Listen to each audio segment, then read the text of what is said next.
എനിക്ക് കടലിലെ തിരമാലകളൊക്കെ നോക്കിയിരിക്കാൻ ഭയങ്കര ഇഷ്ടമുണ്ടോ. കുഞ്ഞിലെ മുതലേ എനിക്ക് ഭയങ്കര ഇഷ്ടമാണ്. ഞാൻ ആദ്യമായിട്ട് കടൽ കാണുന്ന 3ാം ക്ലാസ്സിൽ വെച്ചിട്ടങ്ങാണ്ടോ. അപ്പോൾ അന്നേരം മുതൽ എനിക്ക് കടലെന്ന് പറഞ്ഞു എന്തോ വലിയ സംഭവം കണക്കാണ്. ഞാൻ ഓക്കെ അല്ലെങ്കിൽ അവിടെ പോയി ഒരു 10 മിനിറ്റൊക്കെ ഇരുന്ന് കഴിഞ്ഞാൽ ഞാൻ റെഡിയാവും. ഇത് കോവളം ബീച്ചാണ് കേട്ടോ. ട്രിവാൻഡ്രത്ത് വന്നതിന് പിന്നെ ഞാൻ കൂടുതൽ ഈ ബീച്ചിലാണ് പോവാറ്. കൊല്ലത്ത് പഠിച്ചുകൊണ്ടിരുന്ന സമയത്തൊക്കെ ഞാൻ കൊല്ലം ബീച്ചിലൊക്കെ എപ്പോഴും പോയിരിക്കാറുണ്ട്.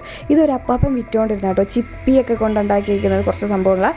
പിന്നെ ഞാൻ കോവളം ബീച്ചിൽ പോകുമ്പോഴത്തേനും അവിടുത്തെ മിൽമ ഐസ്ക്രീം ഞാൻ മിസ് ചെയ്യത്തില്ല. കൂടുതലും കുൽഫി ആയിരുന്നു മേടിച്ചുകൊണ്ടിരിക്കുക.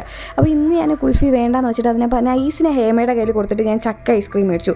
ഭയങ്കര നല്ലതായിരുന്നേ. ഞാൻ ഇത്രയും പ്രതീക്ഷിച്ചില്ല. എൻ്റെ ലൈഫിൽ കഴിച്ചിട്ടുള്ള ഏറ്റവും ബെസ്റ്റ് ചക്ക ഐസ്ക്രീം ആയിരുന്നു. ചക്ക ഐസ്ക്രീം മനസ്സിൽ നിന്ന് പോകാത്ത കാരണം ഞാൻ സന്ധ്യയ്ക്ക് ഒരു ചക്ക ഷാർജ് കൂടെ മേടിച്ച് കുടിച്ചിട്ട് നല്ലതായിരുന്നു. പിന്നെ എനിക്ക് എന്തിൻ്റെ കേടായിരുന്നു എന്ന് തോന്നിയ നിമിഷമായത് അരുൺ ഐസ്ക്രീമിൻ്റെ സാൻഡ്വിച്ച് ഐസ്ക്രീം ഇല്ലേ, അത് ഒട്ടും കൊള്ളത്തില്ല എന്ന് പറഞ്ഞാൽ വെറുത്തു. പിന്നെ വെള്ളായണി കായലിൻ്റെ തീരത്തൂടെ പോയപ്പോഴത്തേനും അവിടെ പായസം വെക്കുന്നുണ്ടായിരുന്നു. ഒരു ഗ്ലാസ്സിന് 30 രൂപ. അതും കുടിച്ചിട്ട് പിന്നെ വീട്ടിൽ പോയി ഞാൻ.